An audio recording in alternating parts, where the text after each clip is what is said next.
Mano vardas Augustinas, mane draugai vadina Augu ir mano prekinis ženklas vadinasi Augas. Save laikau tiesiog paprastu žmogum, kuris daro tai, kas jam patinka ir tai tiesiog veda kažkur ir aš tiesiog mėgaujuosi tą kelionę. Reikėtų pradėti nuo to, kad ką aš veikiu gyvenime. Tai galiu pasakyti, kad veikiu tik 3 dalykus. Tai yra muzika, siuvimas dabar jau 5 metai ir sportas nuo vaikystės. Esu baigęs LSU treniravimo sistemų bakalaurą. Galvau, kad būsiu treneris, sportininkas, supratau, kad trenerių apart visuomeninės veiklos negaliu būti, pinigų iš to negaliu daryti, muzika irgi supratau, kad tai yra visiškai kūryba, o siuvimas kažkodėl tiesiog nusipirkau brangę kuprinę iš žinomo prekinio ženklo, sumokėjau daug, galvojau, kad jau čia bus jau amžiui ta kuprinė ir jį man pradėjo plyšti po 3 mėnesių.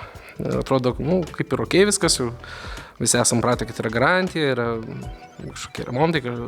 Ir susidūrus tą problemą, kad pirmiausiai aš buvau atstumtas kaip klientas, nes laukiau 2 mėnesius, kol man kažkas atrašys, kol galų gale buvau apkaltinęs, kad pats kaltas. Tai tiesiog tą perskaitęs laiške nusprendžiau, kad greičiau aš pats išmoksiu siūti ir susitvarkysiu tą kuprinę. O kad tai nuvedė į tai, jog užsikrėčiau tą ligą ir pradėjau norėti daugiau, kad ne tik taisyti, bet ir pats susikonstruoti, nes nusprendžiau, kad galima geriau tą daryti. Ir taip ir prasidėjo. Nuo kursų, nuo pirmos siuvimo mašinos, buitinės. Po to supratau, kad jau reikia rimtesnių įrankių. Pirmos pramoninės, paskui 2, 3. Galiu teikti, kad esu tikras kaunietis, gimęs, augęs.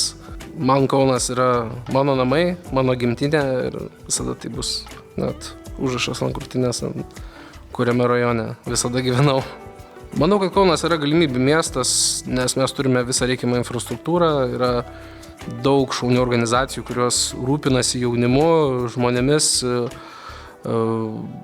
meno, kultūros renginiais, veiklom ir tikrai yra čia ką veikti.